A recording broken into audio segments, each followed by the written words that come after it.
The market on the edge of the collapsed Terran zone had a reputation. Filthy, dangerous, and full of unspoken deals. Surin liked it that way. Trade was honest here, if you understood the language of desperation. The humans stood tall among the scuttling aliens, the sun casting a rust gold sheen on his worn leather coat. A scar ran diagonally across his cheekbone, earned not in war, but in a negotiation gone sour with a Narkith bounty broker. Surin was no hero, no soldier, just a restorer of machines, a salvager of the forgotten. He had come only to trade a pulse regulator, the kind scavengers fought over. Instead, he was handed something far stranger. "She is the balance," grunted the Lothari trader, a scaled beast with yellow fangs and eyes like molten ore. His clawed hand shoved forward a chain figure wrapped in coarse cloth. "What?" Surin asked, narrowing his eyes. "You ask payment. I give you treasure. Living, untouched." The Lothari bared his fangs in a grin. The figure trembled. Beneath the dirt, she was vaguely humanoid, slightly taller than human average, though half crouched in fear. A delicate glimmer of silver ran along her collarbone, like embedded jewelry. Her eyes, when she dared glance upward, gleamed with an unnatural shade of violet. "I don't deal in people," Surin muttered. "You said half the price or equivalent value. She is more. Take her, or I bleed you for wasting my time." Surin's hand hovered near his belt, where a small charge blade hung. The Lothari was serious. Around them, silence fell. Watching eyes, waiting hearts. Surin sighed. "Fine," he snapped. "But if she slows me down, I'll be back." The Lothari chuckled. "You'll find no burden in this one." They traveled in silence. The slave, if she could even be called that, followed obediently, never speaking. Saran cut her chains once they were out of the city's shadow, tossing the links into the weeds. Still, she said nothing, only stared at him with those unsettling violet eyes. "Got a name?" he finally asked as they set up camp outside the ruins of a collapsed skyport. She looked at the fire, hesitant. Then softly she replied, "Virelia. A strange name. Beautiful. Too refined for someone in rags." "I'm Surin," he said. "I don't know what the hell you did to end up as trade bait, but I'm not your master. Just stay alive. That's all I ask." Virelia tilted her head. "You are unlike others who have owned me." "I don't own you. You accepted me in a trade. You could have refused. I could have also been gutted by that lizard if I argued longer. Don't read into it." She was quiet again, but her eyes studied him, tracing something he couldn't see. Days passed. She didn't sleep much, ate only half of what he gave, and always washed her hands and face with water before touching tools. Virelia showed an odd fascination with his equipment, his drone repair kits, old Terran tech, and most recently, the broken fusion core he'd dragged from a crashed courier ship. "You know what that is?" he asked as she knelt by the core. She gently touched the casing, then said, "It's destabilized. The containment lattice was damaged in the impact. If you patch it with a crystalline polymer of Tural grade, it may still ignite." Surin blinked. "Where'd you learn that?" "I watched. Many things." She hesitated. "Before? Before what?" A pause. "Before I became currency." That night, while Surin slept, he woke to find Virelia staring at the stars. She wasn't shivering anymore. The moonlight danced across her skin, revealing lines too symmetrical, too perfect to be natural. "You're not a slave," he said quietly. She turned. "Not anymore." "But you weren't always one either, were you?" Silence, then she stood, regal, tall. The fire behind her cast her shadow over him like a queen's presence. Even in worn clothes, she moved with the grace of someone used to command. "My name is Virelia Tessari Sen of the Solari Crown," she whispered, "first daughter of the ninth flame." Surin sat up, stunned. "A princess?" "More than that. A ruler in time, if my people still draw breath." "You were captured?" She nodded. "Betrayed. My ship sabotaged. They sold me across a dozen systems, until that Lothari acquired me, unaware of who I was. He saw only a rare body to trade." Surin rubbed a hand down his face. "And I accepted you," he murmured, ashamed. "You freed me," she corrected. And you never touched me, never commanded me. That alone places you above kings." Her violet gaze softened. "Why?" she asked. "Why did you cut my chains when you had no reason?" Surin looked into the fire. "Because no one should wear them." But that night he knew something had shifted. She sat closer to him, their shoulders nearly brushing. Her laughter, rare and breathy, came when he told her how a maintenance drone once mistook him for salvage and tried to recycle his pants. Her smile, it was warm and dangerous because it made him want more. But she was royalty. He was a scrapyard salvager. Still, when her fingers brushed his as they passed a ration between them, neither pulled away. The days grew longer as they traveled east, away from the scorched sky fields and toward the hushed ruins of Old Terran 5, a city swallowed by jungle and time. Virelia walked beside Saran now, not behind. And though she said little, her eyes took in everything. Broken towers covered in vines, wind-sculpted remnants of humanity's past, and the quiet, enduring life of a world trying to forget its wars. She had shed the rags the Lothari trader gave her. Now she wore one of Surin's old shirts, sleeves rolled and tied at her waist. She looked comfortable in it. Strange how something as simple as borrowed fabric could make a former captive look freer than most queens. They reached a shattered outpost before dusk. The solar panels on the roof were intact. Surin's breath caught when he saw it. "If that array still stores charge, we're rich," he said. "Relatively," Virelia added, arching a brow. "Unless your people now use broken pre-war gear as currency." He chuckled. "Some do. If it hums, glows, or gives heat, it's worth something." Together they spent hours inside the old station. She helped with wires, read the old glyphs in broken trade Terran, and even recalibrated a power gauge Surin had thought long dead. There was no doubt anymore. Virelia wasn't just royal. She was educated, technical, and trained in ways most humans hadn't been in generations. As the sun dipped behind broken steel towers, casting everything in bronze, Surin looked over and saw her lying on her back across a slab of stone, staring up at the sky through a torn ceiling. He sat beside her. "I should have known," he said quietly. "The way you move, the way you speak. You weren't made for chains." She smiled faintly.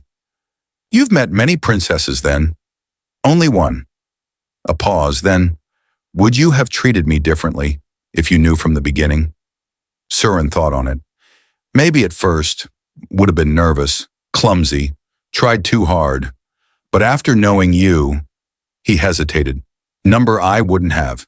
You're not your title. You're you." She turned her head slowly. "Even if I was promised to another." Her voice was soft. "Before I was taken, I was bound by oath to a noble of the Varathi house." The words hit harder than he expected. "I see. I was 10 when they decided," she added bitterly. "The match was for power, not love. He's cruel. Always was. I was relieved when the agreement was suspended after my capture. It was the only silver in my chains." Saran looked away. "That still doesn't change what you'll have to go back to. If you do." She sat up, her hair catching moonlight like strands of polished metal. "I don't know if I will," she said. "My empire may think me dead. Or worse, damaged. A fallen heir is a danger to the court. They might bury me to protect their image." "You think they'd kill their own princess?" "No," she said, eyes narrowing. "They would erase me with silence. Quiet exile, a life lived among strangers." "That doesn't sound like royalty." "No," she agreed. "It sounds like politics." That night a storm rolled in. The rain came in sheets, hammering the station's roof. Saran set up a corner for sleep, but the leaks forced them together in the only dry alcove. He gave her the blanket, but she slid it halfway back over him without a word. They lay beside each other, close enough that he could feel the warmth of her breath. "Virelia," he whispered. If I asked you to stay with me after all this, would you laugh?" She turned to face him. "Would you be asking as a man or as someone who saved me?" "As a man." She reached up slowly and touched his face. Her fingers brushed the old scar across his cheek, following its curve like it was a road she was learning for the first time. "I wouldn't laugh," she whispered, "but I would ask, Do you love me, Surin, or do you love what I am not? He blinked. What do you mean? I am not cruel. I am not proud. I am not your enemy. Sometimes men fall for the absence of their pain, not the person. He caught her hand in his gently. I've seen you in the dirt and under fire. You didn't ask to be saved, but you gave me reason to try. You're fierce, brilliant, kind when you don't need to be. I don't love what you are not. I love what you are becoming. She didn't speak, only leaned forward, slowly, uncertainly. Their lips met in silence. No fireworks, no sudden cries. Just the quiet, aching need of two people who had been alone too long. When they parted, her eyes shimmered. I was raised among marble and gold, and yet this moment is the richest I've ever felt. But peace never lingers. The next morning, the sky was too quiet. Surin knew that silence, the kind before a hunt. They were being tracked. He had seen the glint of glass along the hills. Not Terran, not bandits. Verat, the sky howled. Varathi warships pierced the clouds like obsidian daggers. Suran shielded Virelia beneath a collapsed archway as the thunder of repulsor engines shattered the calm. Red insignias flared along the sleek underbellies of the vessels, markings of nobility, of blood-bound law. They'd sent hunters. Suran's knuckles were white around the hilt of his blade. Primitive by Varathi standards, but he knew its balance better than his own heartbeat. Beside him, Virelia crouched low, her eyes burning with a strange calm. Not fear, calculation. She had entered a state of precision he hadn't seen since the power station. They're not here to talk, she murmured. They're here to collect, alive or in pieces. How many? Surin asked. She tapped her fingers against a broken console. 3 scout units, possibly 2 enhanced. The central ship, black hull with the royal dagger emblem, belongs to Naravi Malrek, the heir I was promised to. Charming.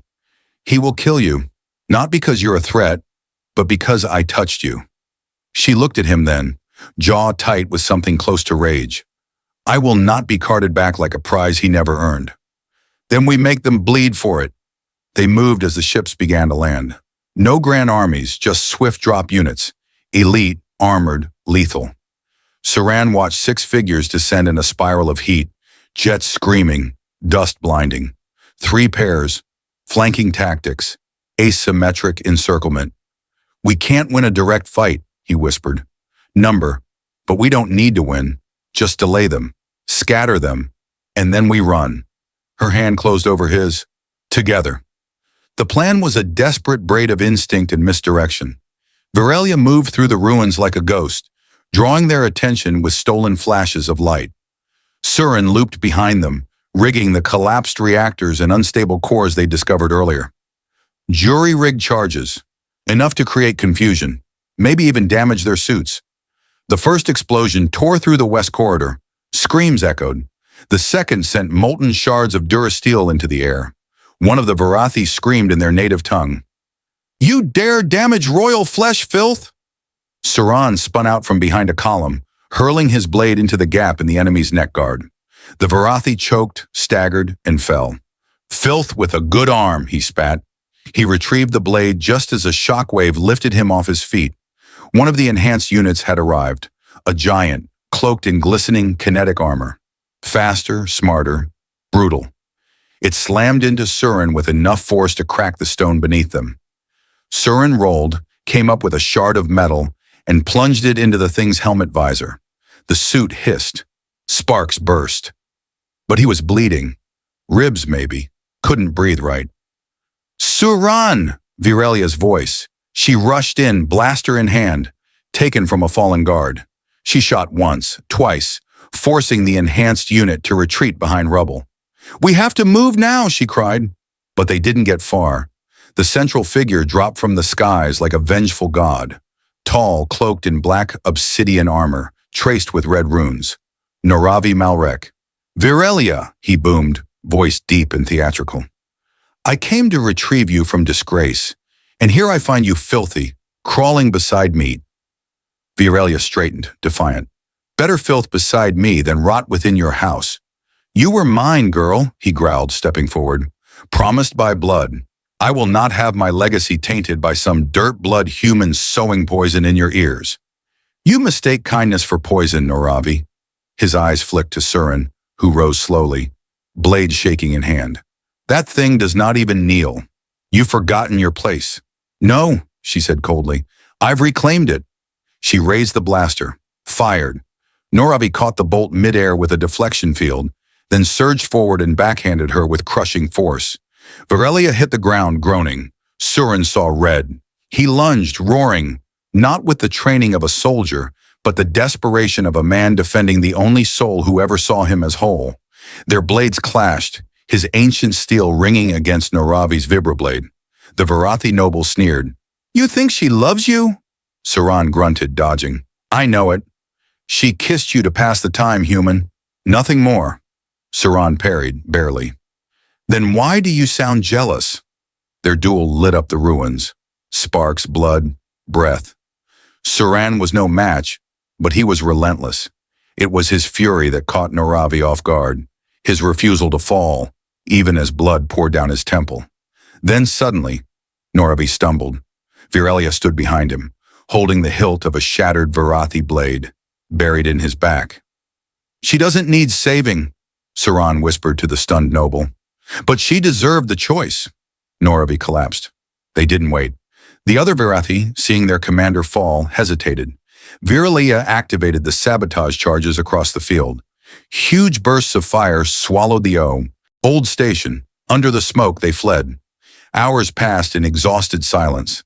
They crossed the edge of the wild zone before dawn, slipping into an abandoned dome hab, long overtaken by vines and silence. Inside, Surin collapsed. You're bleeding out, she said, panic slipping into her voice. I'm fine, he muttered. Just resting my eyes. Surin, damn you. You're not allowed to die now. He smiled weakly. Was hoping you'd say that. Virelia knelt beside him, using her sash to bind the wound. Her hands trembled, not with fear, grief. You shouldn't have come for me. He opened his eyes. You're wrong. I was always coming for you. They stayed in the dome for 2 days, patching wounds and rationing food. He learned more about her in those hours than in the weeks before, that her favorite color was dusk orange, the exact hue of her homeworld's twin suns, that she once stole a library drone to read forbidden Terran poetry, that she feared silence more than death, and she learned about him, how he had once loved years ago and buried that hope with the war, that no one back home was waiting, that every time he saw a starship, he wondered if it might bring purpose, or just more ghosts. You were never meant to be a farmer, she said once, tracing his fingers. No, he replied, brushing a lock of silver from her cheek. I was meant to find you. By the 3rd day, word had spread. The Varathi noble was dead. His ship had retreated, and somewhere in the tangled systems of Terran law, a message flickered to life. Missing royal heir confirmed. Return not mandatory. Free status pending. She stared at the screen. Free status, she whispered. They're washing their hands of me. Surin stood beside her. You're not theirs anymore. She turned to him. Number I'm not. I'm yours if you'll have me. He didn't answer with words. He only pulled her close, kissing her with the quiet reverence of someone who knew what it cost to reach this peace. 2 seasons had passed since the day the skies burned. Virelia stood on the edge of the terrace garden, soil beneath her nails, a sun hat shielding her from Earth's unpredictable spring. Rows of vibrant red-leaf sterna plants stretched across the hill like veins of fire. Her own species flora, now coaxed to thrive in Terran dirt. You're overwatering the 2nd row, came a familiar voice behind her. Surin, shirtless again as usual. He claimed it helped him feel the wind. She rolled her eyes every time, but had long since stopped arguing. He carried a fresh barrel of nutrient water on one shoulder, his arm still faintly scarred from the blade duel with Noravi. The injury had never healed properly, but he bore it with pride. I'm hydrating them, she countered. They respond better when treated like royalty. You know they're plants, right? You once tried to reason with a goat. Fair. They grinned at each other, and he kissed her temple in passing as he poured the water down the channel she dug by hand. Life had slowed, but it hadn't dulled. Not for a second. The old farm had transformed. What had once been a cracked, failing plot now bloomed with alien hybrids and adapted earth crops. Terran registered, Varathi certified, thanks to Virelia's still functional noble codes. Her inheritance hadn't vanished. It had simply taken on new meaning, and she used it. For this land, for their home. They built the house together, stone by stone, beam by beam. Suran's calloused hands knew every joint. Virelia's precise mind laid out the architecture with grace. A mix of Terran warmth and Varathi geometry. Domes nestled into sharp-angled support beams. Crystals woven into wood. People started visiting. First locals, curious about the strange couple on the hill. Then traders, agricultural inspectors, even scholars. None of them could quite figure it out. How a Terran orphan and an alien royal turned runaway could build something so alive. But they did, and they didn't stop. It was during a quiet rain one evening that she gave him the letter. "It's official," Virelia said, pressing the thin data paper into his hand. He frowned, reading. Then again, slower. United Terran Varathi Accord. Recognition certificate. Full citizenship, joint. Status, mated. He looked up. "You want this officially? I want the stars to know, not just this farm, not just the Varathi. I want the whole galaxy to see that I chose this." She cupped his face, hands trembling. "I chose you." Surin didn't speak. He just folded the paper gently, as if it were made of starlight, and placed it inside his jacket. Then he kissed her like it was their first time all over again. Outside, the sterna leaves shifted in the rain, glowing softly in the dark. News came not long after. Naravi Malrek's family had been stripped of much of their influence. The high caste whispered that his humiliating end had brought shame to their house. Rumors even suggested that a quiet bounty had once been placed on Suran, but withdrawn once the full truth of the affair was exposed. The Varathi government had begun cautious talks with Earth's leaders. Diplomacy forged not by generals, but by lovers who had broken rules and made new ones. A Terran and an alien, a farmer and a fallen princess. It was early summer when she first felt the shift. Virelia paused during a planting session, hand pressed to her abdomen. Not pain, not exactly. Just something different. She didn't speak of it right away. She waited, tracked, measured, and when she was certain, she approached Surin while he was hammering support beams for a guest house. He looked up, sweat dripping down his brow. "You're glowing," he teased. "New plant discovery or just pleased with yourself?" She held up a small pulse scanner, smiling. "I'm pregnant." The hammer slipped from his hand. "You? What?" She stepped closer. "I'm pregnant, Surin, with ours." His face turned blank, then pale, then completely still. "You're okay with that?" he asked hoarsely. "I'm thrilled," she said. "I thought you'd be the one fainting." He still hadn't moved. "Hey, Earth to Suran?" He suddenly scooped her into his arms with a whoop of pure disbelief and buried his face in her neck. "Stars," he whispered. "You're carrying part of me." "And part of me," she whispered back. Together. They sat under the garden arch for a long time, holding each other. Pregnancy for Varathi hybrids wasn't easy. The doctors, Terran and alien, monitored her closely. There were concerns about genetic compatibility, but Virelia's noble blood, surprisingly, adapted well to Earth physiology. Her child was strong, growing fast. Surin often sat with her in the evenings, playing old Terran music while her hand lay across her belly. They would imagine what their child might look like. Would they inherit her silver-flecked eyes, his unruly hair, her sharp wit, or his stubborn resolve? "He's going to be impossible." "Impossible," Suran predicted. "She's going to be brilliant," Virelia corrected. "Let's hope they don't inherit your sarcasm." "Let's hope they do." Labor came early, one storm-lashed night with winds howling across the fields. The med dome activated emergency protocol. Surin paced like a man trapped in a dream, half terrified, half elated. And when the crying began, thin, sharp, alien, and beautiful, he collapsed into the chair, laughing and weeping all at once. They named the child Irene, a blend of Virati roots and Terran legacy, a name that meant seed of dawn. Years passed. The farm became a sanctuary not just for crops, but for ideas, refugees, lovers who dared defy borders. Intercultural bonds blossomed like flowers in their wake, and always at the heart of it were Surin and Virilia. She never returned to the stars, though many invited her. He never left Earth, though he was offered honors. They had all they needed, in the touch of hands weathered by time, in a child who would grow to bridge galaxies, in the soil that welcomed Verithi roots and Terran seeds alike, and in a love impossible, unexpected, but undeniable, that once began as a debt and bloomed into something eternal.